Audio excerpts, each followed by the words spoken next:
Good afternoon, ladies and gentlemen. Welcome to the 2019 Asian Leadership Conference.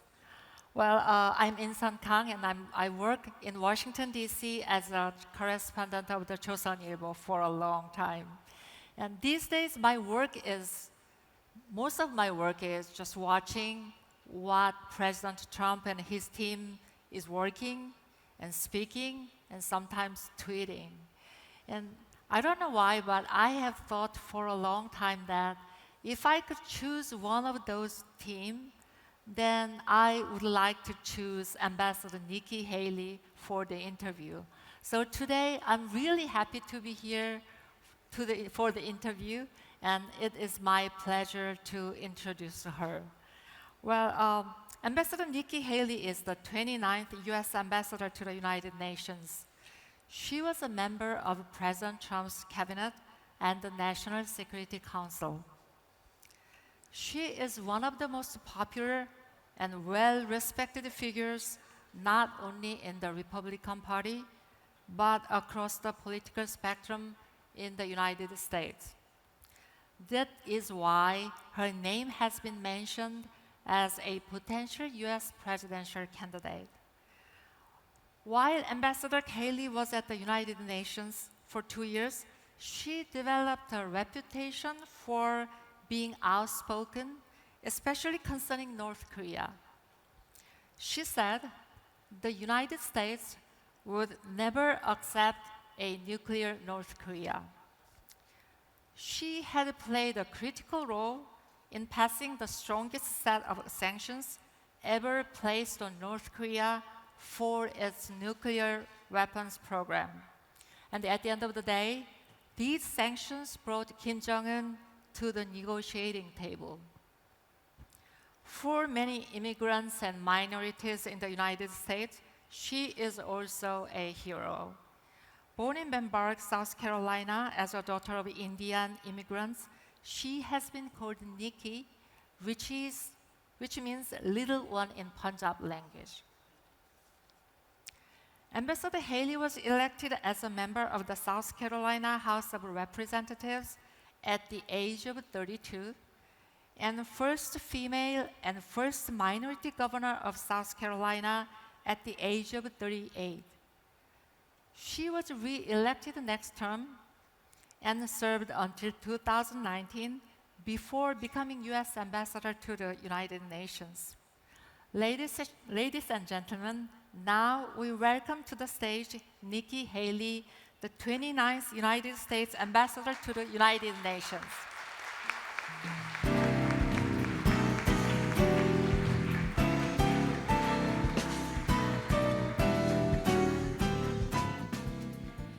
Thank you very much. It's great to be here, and I want to thank Chosun for allowing me to come, as well as everyone at the Asian Leadership Conference. And to understand that we need to speak some real truth today. When I represented the United States at the United Nations, what I saw day after day is how much misperception there is in the relationship between America and the world. People from other countries commonly misread American motives, and Americans often don't grasp why events abroad should interest them. Today, I'd like to offer some thoughts about America's role abroad while concentrating on the problems arising from China's growing power. These are not routine problems, and they are not ones with a close historical analogy. The most important development in world affairs in recent decades has been the rise of China as a great power economically and militarily. In the West, as this occurred, certain ideas took hold. It became widely believed that with economic reforms and integration into the world economy, China would have to liberalize politically at home and become a, quote, responsible stakeholder in the international system. This was sometimes called convergence theory. It was comforting to think that China, as it grew wealthier, would become similar to us in its domestic political practices and its foreign relations. But it was false comfort. Let's face it, China's President Xi Jinping has effectively killed the notion of convergence.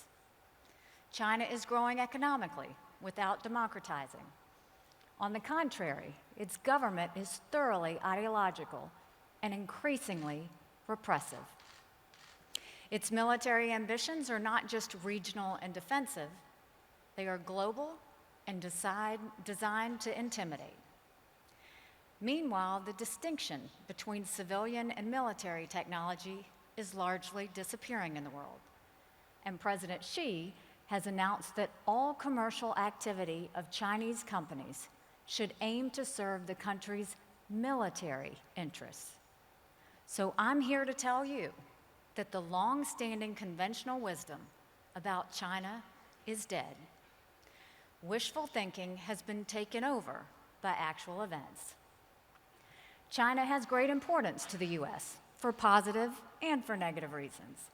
It's a huge market, highly prized by American companies, and crucial to the world economy.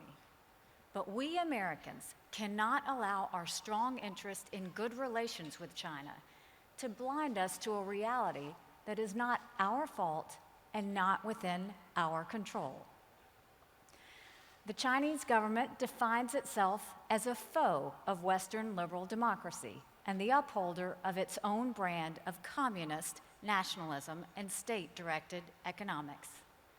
The strategic purposes of China's leaders are unfriendly, far-reaching, and deeply rooted in an authoritarian worldview.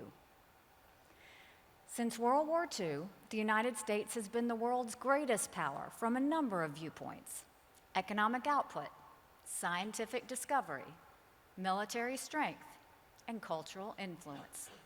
In the Cold War, and especially since the Soviet Union's disintegration in 1991, the US has been a world leader to a degree unmatched ever, not by the Roman Empire, not by the British Empire. But America does not imitate history's great empires. We are not an empire. We take pride in being a democratic country that respects the rights of other countries and peoples. Our foreign policy has been guided by principles. We do not just do whatever we can get away with. One principle that has guided American foreign policy is that countries should respect what belongs to other countries. After World War II, the United States provided aid to rebuild Germany and Japan. We didn't steal their resources. More recently, when we led the coalition that overthrew Saddam Hussein, we spent great sums to help reconstruct Iraq, and we didn't steal a drop of its oil. At home, Americans live under the rule of law. Our law is not just a tool of the powerful, it is a real constraint on power. This shapes the way Americans think and act, and it affects the way we operate in world affairs. America puts a high priority on resolving disputes peacefully wherever possible. Unfortunately, it's not always possible. We respect private contracts, business contracts, and expect others to do the same. We respect property rights, including intellectual property. It is a profound part of American culture that we believe in moving forward technologically by inventing and innovating, not by stealing other people's ideas and relying on reverse engineering. The world economy has grown spectacularly since World War II.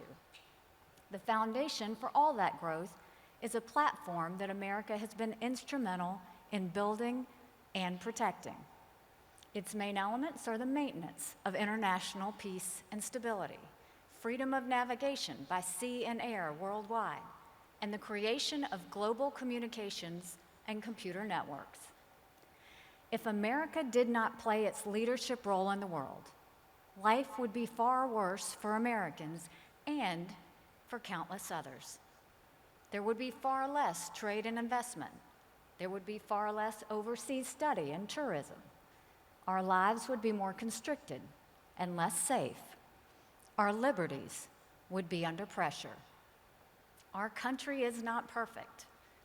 Being human, Americans don't always live up to our principles or make the wisest decisions.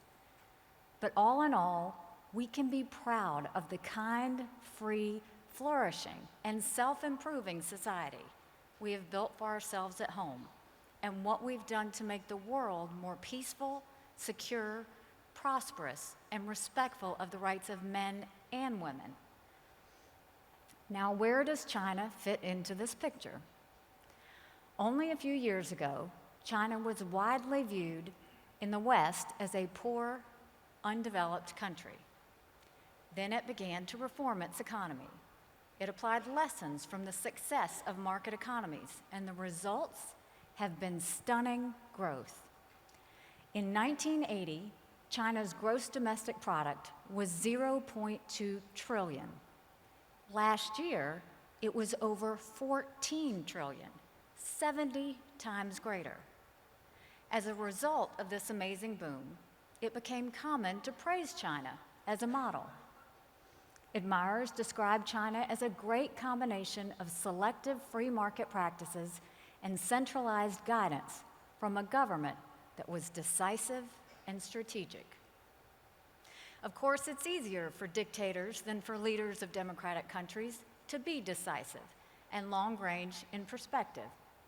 One wouldn't expect such praise of China to come from people who know and appreciate freedom. In fact, it came from people who didn't see China clearly and didn't appreciate the intensity of its authoritarianism. As impressive as its growth has been, however, China now faces serious difficulties. It has created environmental disasters for itself, including the dangerously low air quality in Beijing. Chinese leaders don't know how to handle the social dislocations they have caused. Huge numbers of people have moved from the countryside into cities, though the government hasn't given them the permission they need to get housing and education. China's economy has been slowing. Its rate of growth in 2018 is the lowest official annual rate in nearly 30 years, and the official rate very likely overstates the actual growth rate. The government hasn't loosened its authoritarian grip. On the contrary, President Xi has concentrated greater power in his own hands. He has done so thanks to the exploitation of high-tech tools of control on an unprecedented scale. President Xi is creating an Orwellian surveillance state using facial recognition and big data technologies capable of monitoring huge masses of people, spotting individuals, following them, and recording their activities.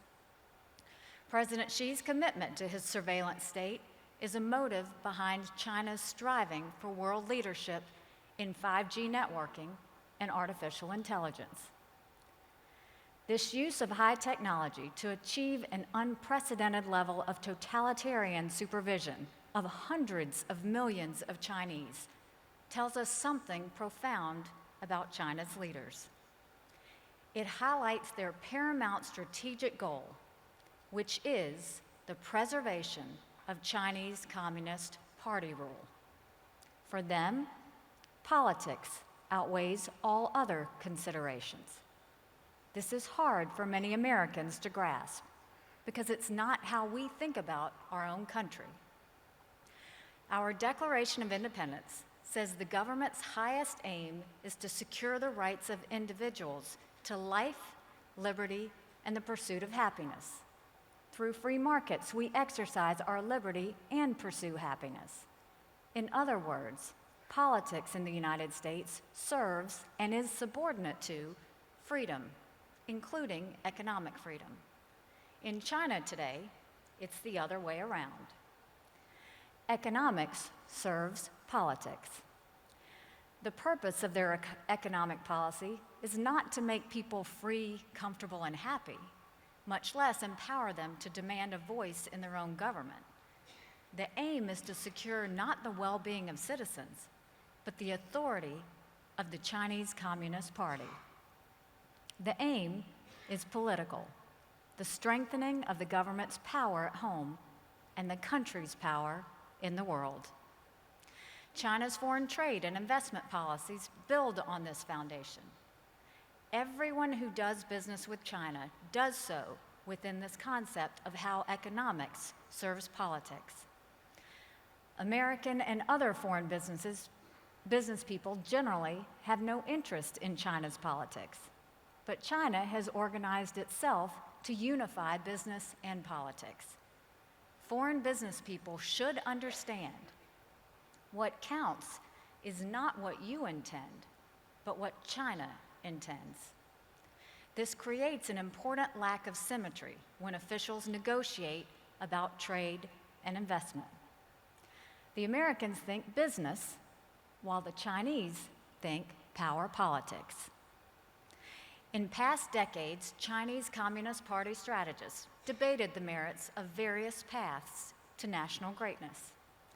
Some championed bide-your-time policies.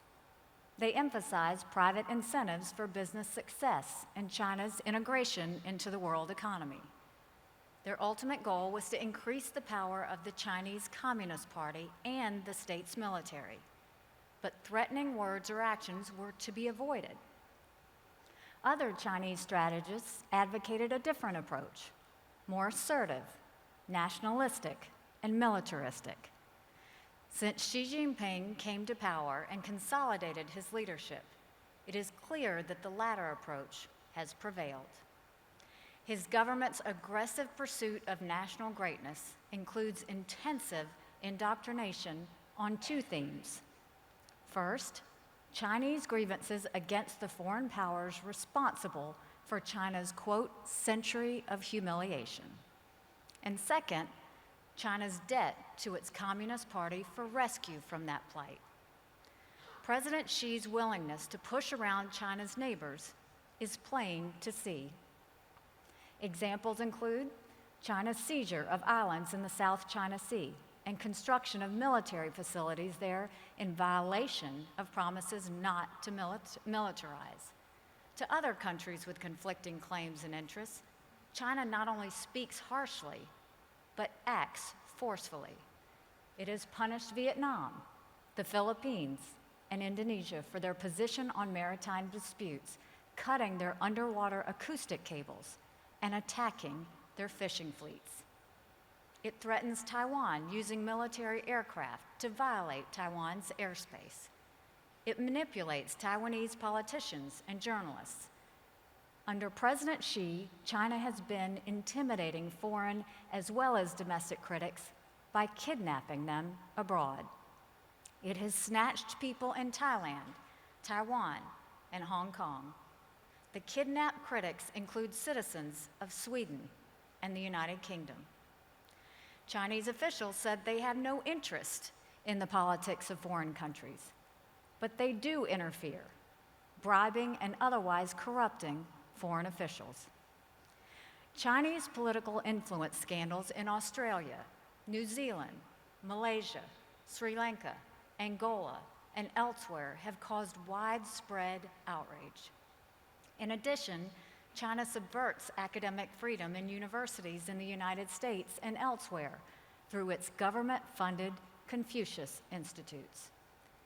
These organizations spread propaganda and sometimes manage to squelch discussion on topics embarrassing to China, such as the conquest of Tibet and the province concentration camps for re-educating an estimated 1 million Chinese Muslims known as Uyghurs. Chinese companies boldly steal intellectual property from foreigners. U.S. Justice Department officials report that the Chinese government systematically directs its nationals to steal technology from U.S. companies. China's famous Belt and Road Initiative relies heavily on corrupt financing arrangements that burden foreign governments with debt they cannot afford to repay. All of these examples of China's aggressiveness are worrisome. But there's one I want to highlight that does not get enough attention. Chinese officials refer to it as the civil-military integration policy. In the words of the Financial Times, it is a, quote, an instruction by the Chinese Communist Party that new technologies developed by the private sector must be shared with the military. In other words, the Chinese government requires even its privately owned companies to work for the Chinese military. President Xi personally announced the policy, and he chairs the commission that oversees its implementation. It bears repeating, in China, even supposedly private companies are part of the military establishment.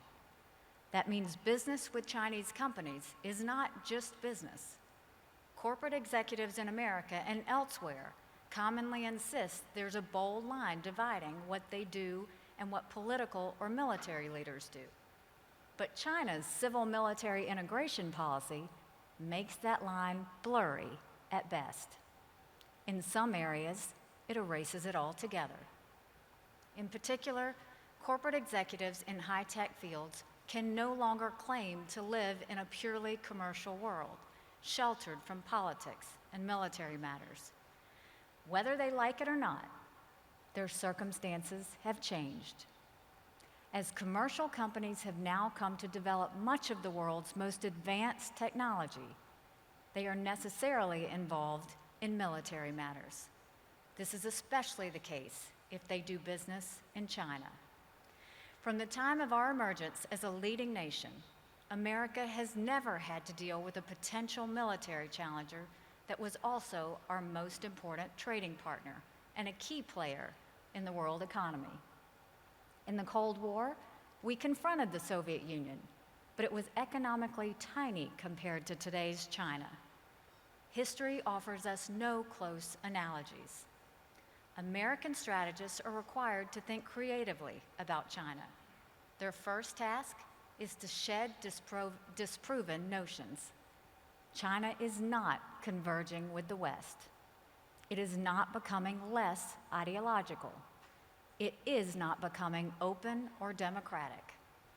As Princeton scholar Aaron Friedberg has written, what Xi Jinping and his colleagues have in mind is not a transitional phase of authoritarian rule to be followed by eventual liberalization, but an efficient, technologically empowered, and permanent one-party dictatorship.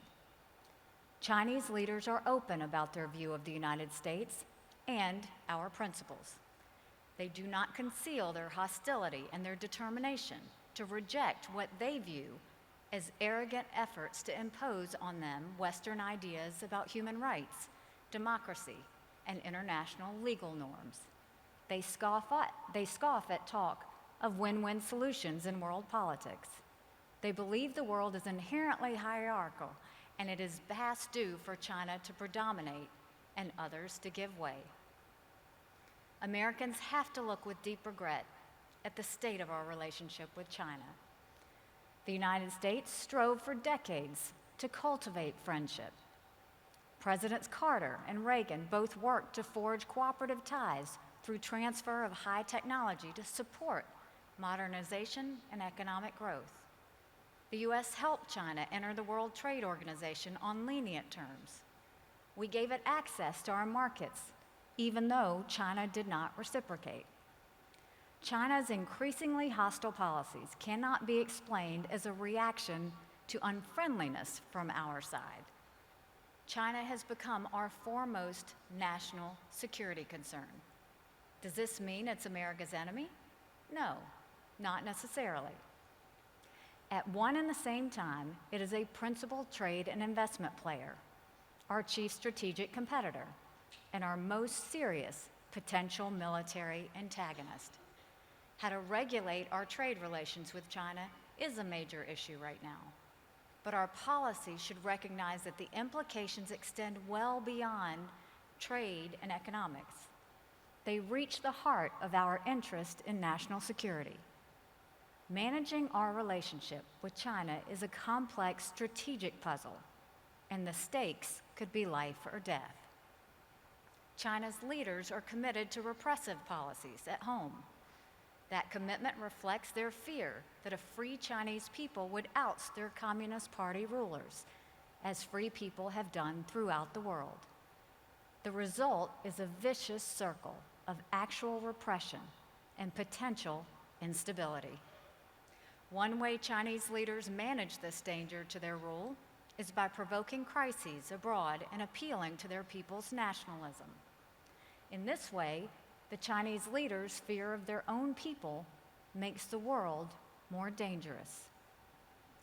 I want to repeat, the long-standing conventional wisdom about China's liberalization and moderation is dead. We should observe China with care. We should see China without distorting preconceptions. And we should think about China critically, creatively, and courageously. Thank you.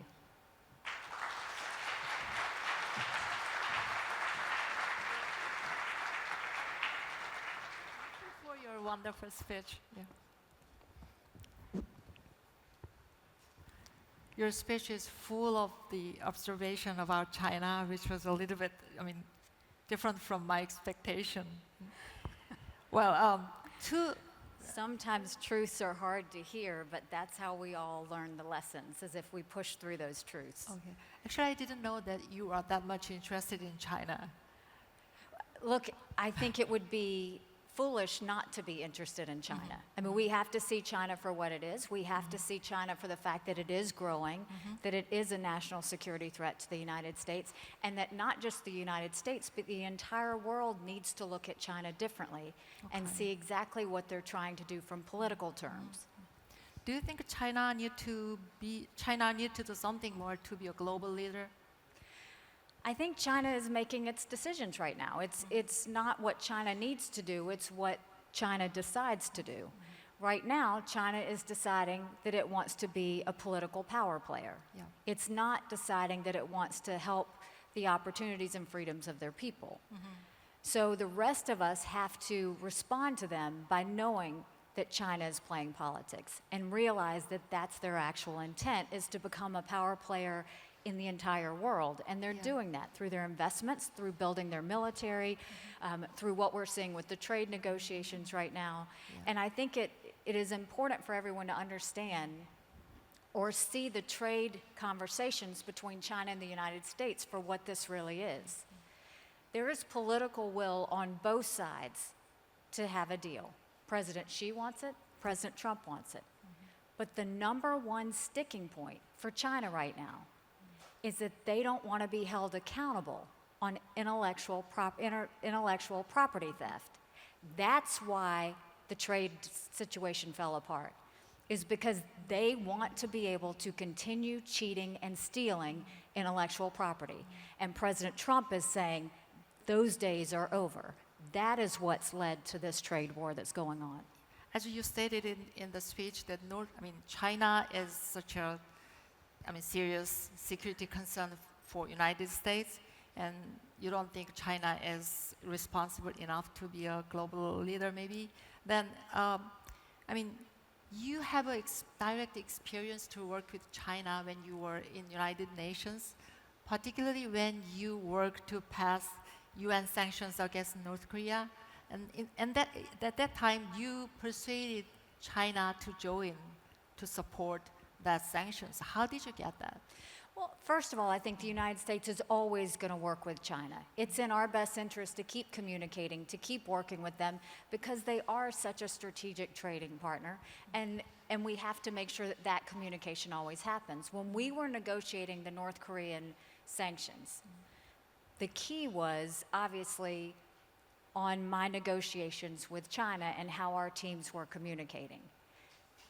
The best way we thought to do that was to not go and tell them what we thought they should do. That wasn't really our place to tell them what we thought they should do. Instead, we looked at it from their perspective. We knew that they were concerned about two things happening: that the regime would fall and North Koreans would defect into China, which they did not want, or war on the peninsula, which they did not want. And so when we negotiated, it was all in context of how do we keep those two things from happening. And so that's how we negotiated with them. And then once we got them on board, we had to convince Russia to join us. I see. Well, after Hanoi summit collapsed, North Korea launched a series of short-range missiles. What do you think Kim Jong-un is trying to do? What do you think the intention behind that? Yeah.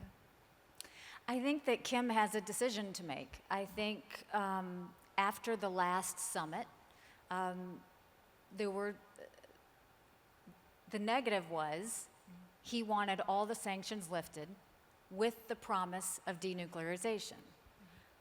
Well, we've been there, we've done that. Every time he has said, lift it and I won't, and I'll denuclearize. And every time he has not kept his promise. So this time, not just the United States, the international community is saying, how do we solve this permanently? And so I think that what North Korea now has to decide is, what do they get? He did shoot, from what we understand, short ballistic missiles. That is in violation of UN resolutions. That's not necessarily in violation with what he and President Trump had agreed on, but it's bigger than that. Okay. Because the only place North Korea goes if they come to the table and denuclearize is up. The quality of life for North Koreans will get better. They only have, at this point, Kim's not feeding his people. No. His people are not being treated. The human rights situation in North Korea is a very sad situation. If he wants to improve the lives for his people, he has to continue to come to the table. Now, the good thing about the way the summit ended was that President Trump and Kim agreed to keep talking, and I think that's very important. They didn't say, no, we're not going to work on this anymore. They said, let's meet again. I think this is going to be baby steps. It's not going to happen overnight. Yeah. But at some point, Kim is going to have to trust the international community enough to say, okay, I will take these steps, and then we'll respond accordingly. But at this point, he hasn't done one thing with to even show the intent of denuclearizing. And I think the international community, the best thing we can do is stay true to what we did, which is an entire international community came together, not only issued sanctions, but expelled diplomats, closed embassies, all of those things that isolated North Korea to the point that they wanted to come to the table. We have to realize that we have to keep them in that situation so that we can get past that.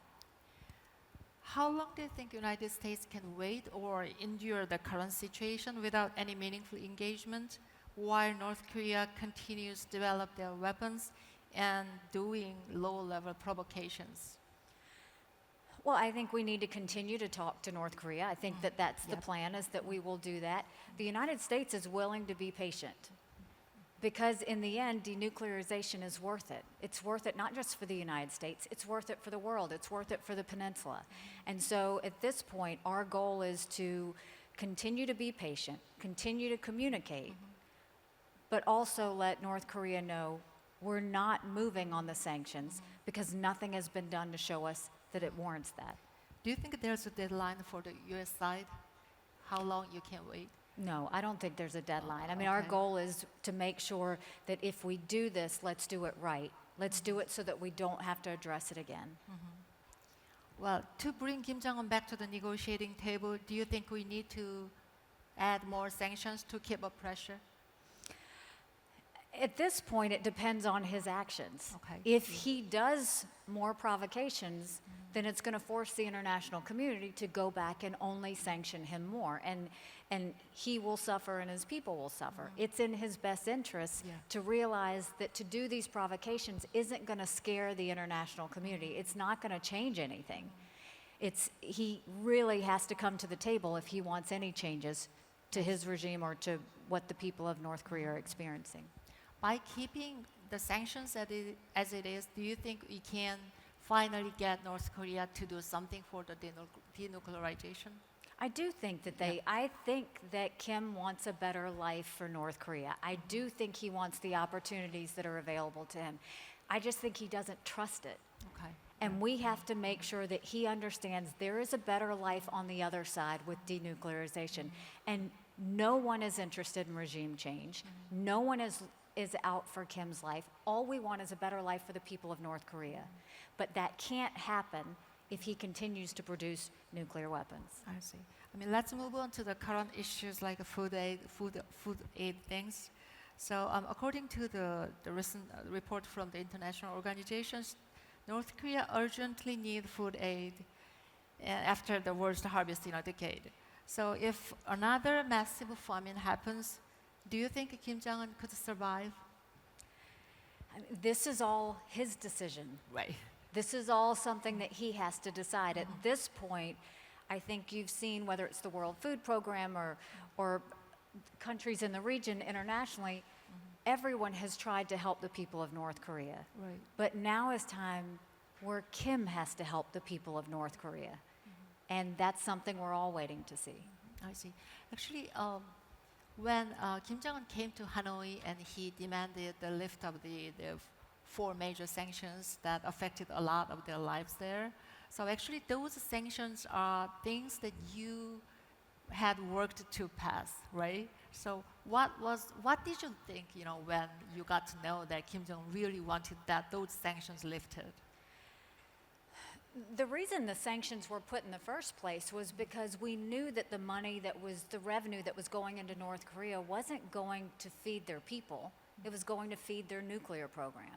And so the point of the sanctions by the US and the international community was if we could slow down the revenue, we were slowing down the building of those nuclear weapons. Yeah. And so through the 3 sanctions packages, we cut off 90% of their trade, 30% of their oil.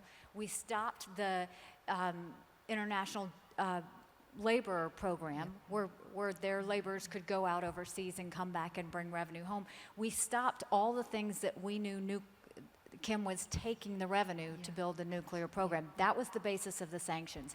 At this point, we don't trust that lifting those sanctions is going to cause him to feed his people. We know that he's still wanting to build his nuclear weapons. And so I think we have to hold him accountable. I think we have to have honest discussions, which is what we're trying to do. But I think that the international community needs to see this for what it is.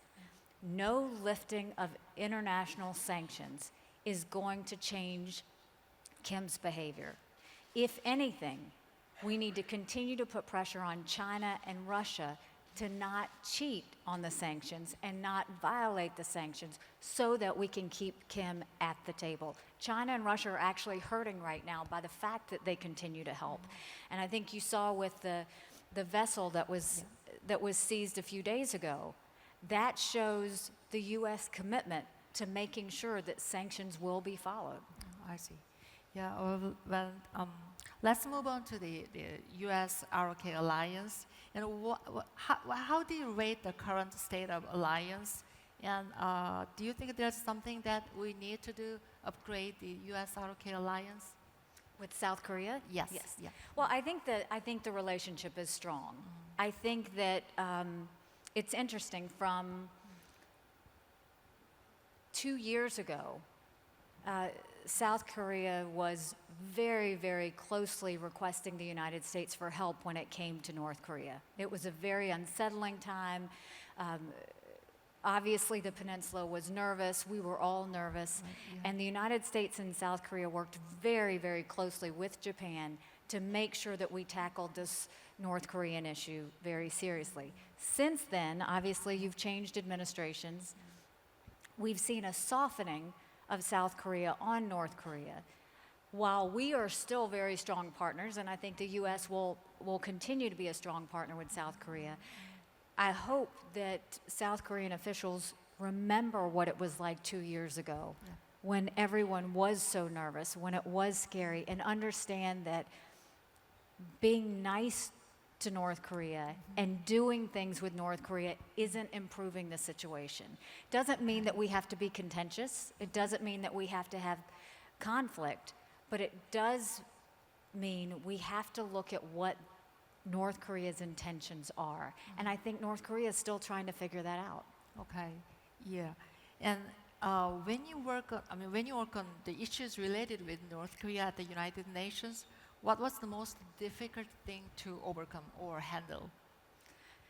Well, I think the negotiations with China was okay. tough. Uh-huh. And, Russia at this point didn't really want this to happen. And so it was very much working closely with South Korea and Japan to make sure we were putting pressure communicating with China that this was the right direction that we needed to go so that they would not have to worry about the defections of North Koreans or war on the peninsula, and then trying to push Russia out of the way so that we could get that done.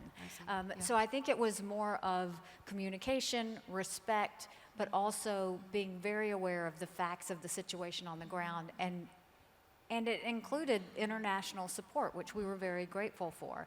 But I think that was obviously one of the harder things that we had to do, keeping in mind the human rights of the North Korean people, keeping in mind the fact that Japan was dealing with a lot of their citizens who had been kidnapped and who had been taken, and South Korea had their issues as well, and trying to get accountability for them as we went through the process. Actually, it's very complicated to deal with North Korea because it's not only about nuclear issues. I mean, it has human rights and it has other issues related with China. So how do you keep your balance in that complex structure? I think the way that President Trump has had conversations with President Xi has been the right approach, because what he's trying to show is if you will denuclearize, if you will show us some intent that you will stop, we will help you economically. We will make sure that you have development in your country. We will make sure that your people have opportunities. We will make sure that the market changes. And it's not just the US, the international community would want to help on that front.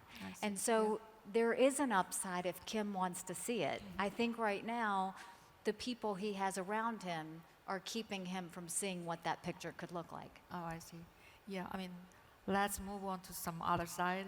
Well, as I introduced you in the beginning, your name has been mentioned as a potential presidential candidate in 2020 or 2024. Lots of speculations out there. And are you going to run for president one day? You know, I only think one presidential election at a time. 2020 is a very important presidential election for Republicans. And so I have said very clearly, I have no intentions of running. I'm enjoying being a private citizen very much, but have full intentions of supporting President Trump. Okay. How about you? I mean, are you running for president one day? At this point, I have no intentions of running. I served 8 years as governor and as UN ambassador, and I was blessed to serve the state that raised me and blessed to serve the country I love so much. I know I'm too young to stop fighting, so I will always be out there loud and proud and continuing to use the power of my voice. But for right now, I'm happy where I am. Okay. I mean, this is hypothetical, of course. And then, if you could decide to run for the president one day, what kind of president do you want to be? I haven't even thought of that. Really? That is not even anything that is in anything that I have even thought about at this point. I see. And well, I have seen your, life story, which is very inspiring and amazing. And as a leader, you have accomplished a lot. And what was the hardest obstacle you had to face or overcome when you grow up? Well, I was born in a very rural town in South Carolina. We were the only Indian family in that town. My father wears a turban. My mother at the time wore a sari. So they didn't know who we were, what we were, or why we were there. And it was hard. It was hard because we were different. We were others. And I remember coming home after being bullied in school, and my mom would always say, your job is not to show everyone how you're different. Your job is to show them how you're similar. I realize now that that lesson she taught me at 5 years old on the playground was a lesson that I used as governor. It's a lesson I used as UN ambassador, which is when you have a challenge with anyone, if you talk about the things you have in common first, it brings everyone's guard down. It allows for a negotiation. It allows for a conversation where everyone realizes we have a lot more in common than we do that separates us. And so, growing up, I feel like was life lessons. My parents always reminded my brothers, my sister, and me every day how blessed we were to be in America. But they wanted that to mean something. And so learning that role just kind of stuck with me throughout my life. Does it have something to do with your decision to start a political career as a House representative? I had no interest in politics. I was an accountant. I loved numbers, and it really was the fact that in business, I was working for my parents' company, and I was so tired of how hard it was to make a dollar and how easy it seemed that government could take it. And so again, I was complaining about that, and my mom said, quit complaining about it, do something about it.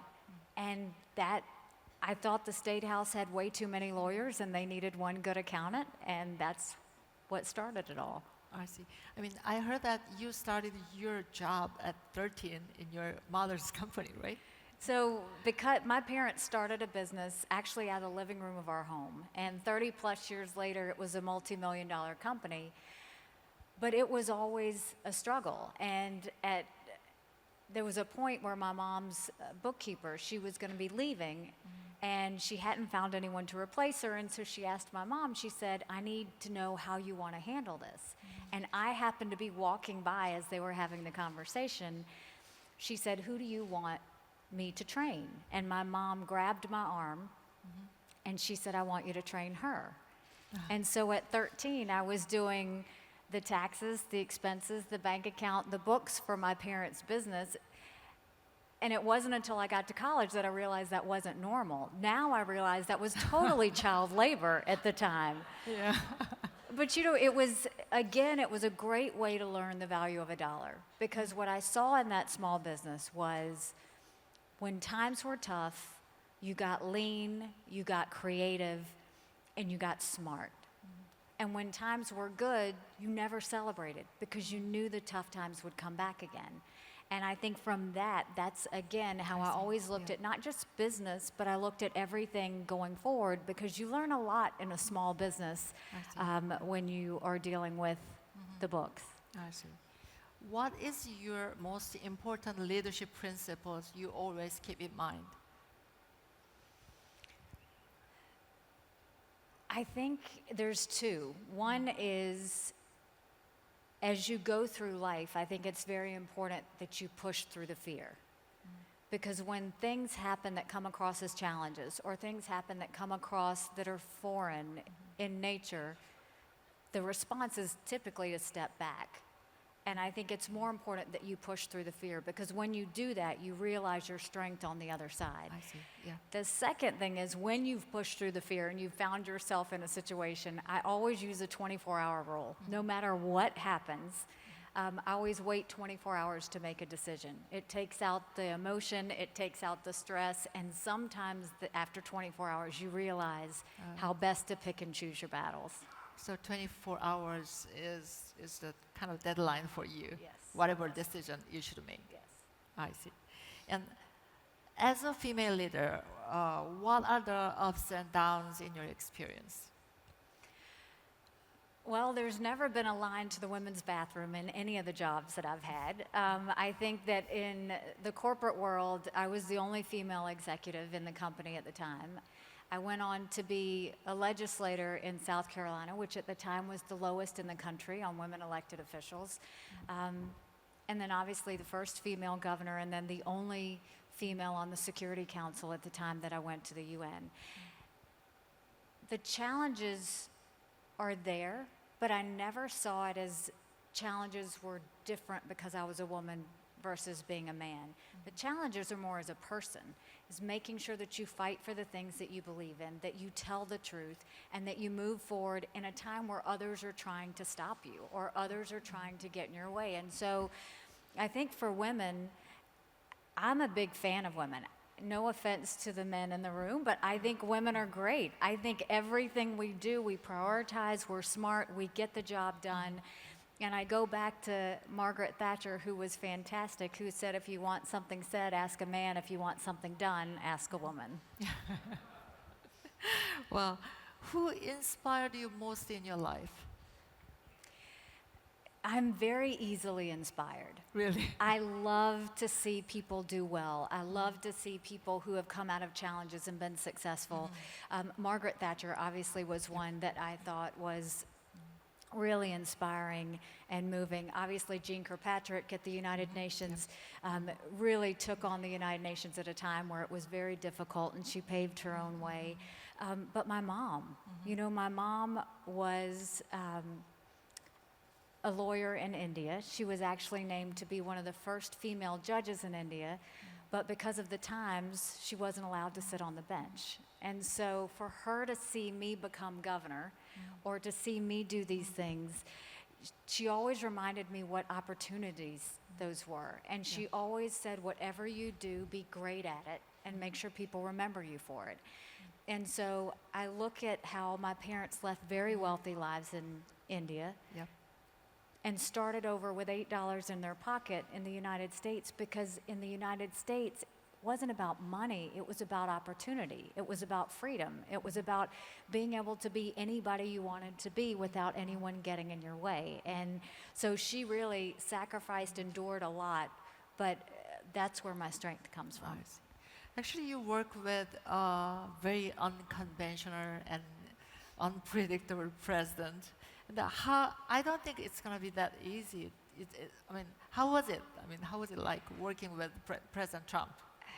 You know, for me, I didn't have, I mean, President Trump is President Trump. He reacts quickly. He makes, you know, he wears his emotions on his sleeve, so you know what he's thinking all the time. But the reason I got along very well with him was I just told him the truth, whether he wanted to hear it or not. And so if there was something that he was doing and I felt like he was going down a wrong path, I would pick up the phone or meet with him and say, I think if you did this, it would be better. And his response was always, well, what would that look like? Okay. He was very open to hearing that. And so then I would lay it out. Sometimes he would do it, sometimes he wouldn't, but he was always willing to listen. And when he'd do great things, I'd tell him that I thought he did great. And so I think we had a strong line of communication. We spoke often. He listened, and I always understood that he was the president. And I was very careful with the fact that he let me do my job. He didn't micromanage me. He didn't stay on me on what I needed to do. But in return, I knew I had a responsibility with that, which was never surprise him.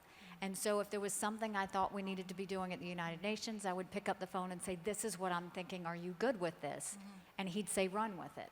And so really the credit goes to him in the fact that he just let me do my job. And so I was very grateful that he did. But if there's some disagreement with that unconventional president, how did you handle that situation? I told him the truth. You know, the thing is, if there were times where I might have disagreed with what he was doing, and I would just call him and tell him that, or I would meet with him and tell him that. And I think I did that for him because when I was governor, that's what I wanted my cabinet to do for me. I wanted each cabinet member to be creative, serve the people, and if they saw me going in a direction they didn't agree with, to say something. And I did that with the president. I thought that it was important that he not have a lot of yes people around him, but that he had other people that would challenge what he was doing or give other ideas to how he could do something. And I think that open communication with a president or a governor or anyone like that, I think it's healthy to keep doing that. And he was always very respectful. So our relationship was good. Yeah, when you tell the truth to the President Trump, do you think you took the risk of, you know, just resigning or something, or getting fired? No, I never worried about that. Because, look, life is easier when you tell the truth. So I would do that, but I also knew he was very respectful and listening. It wasn't just me, all the cabinet members. If they went to him about something, I mean, I think Speaker Ryan talked about this too. If you had to go and talk with him about something, you could have a debate. Whether you won the debate at the end of the day was different, but you could have that conversation, and he wasn't rigid. He didn't say it was his way or no way. He would very much engage in that. And so I can honestly say he and I, while we may have had an issue or two that we disagreed on, the relationship was always good. And I was never in fear of what he might do, and he was never in fear of what I might do. I felt it was very important that if I disagreed with him, I not disagree publicly, but pick up the phone and call him and tell him privately or talk to him in another way. And so I tried to just be as supportive of him as I could while being honest. I see. Well, I remember the title of your book, Kent is Not an Option. So could you tell me more about how did you come up with that title?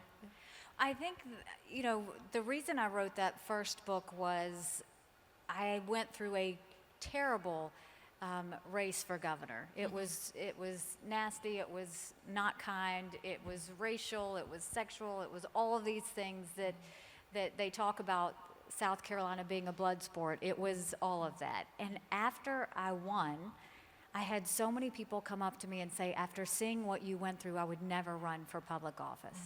And I was so devastated by that because we need normal people to run. Yeah. We need regular people to run. And so I wrote the book, Can't is Not an Option, to really talk about pushing through the fear, not just for governor, but growing up and in the workplace and all of those places, and how everyone, man or woman, when put to the test, if you push through it, that good things can happen on the other side. But I do have another book that's coming out in November, so I hope that everybody will keep an eye out for that, because that will go into actually when I did lead as governor as well as ambassador, and talk more about United States domestic and foreign policy and where we're going in the world. Actually, we run out of time, so this is not a question. I mean, even though I didn't ask something, but could you convey some message that you wanna talk to the people, particularly young generations in South Korea, through this opportunity? Then what is that? Yeah. The main thing I want to say to you is we need you. Your government needs you. The voices of the next generation, they're strong. They know how to improve their country, and they know how to get it done. And I think the biggest advice I can give you is stand up and say something. Do something constructive. Make a difference in everything that you're doing. The United States and Korea are dear friends. It doesn't mean we always agree, but it means that we have so much in common through our values and our principles, and the fact that we want to see peace and security. And so we need the younger generation to be a part of that, to be a part of that friendship, be a part of that partnership, and go make your great take on the world and go do something phenomenal, because I think this next generation is going to be really spectacular. Okay, thank you. I mean, I do hope your message and your interview will inspire many people so that they can make a difference. Thank you. Thank you very much.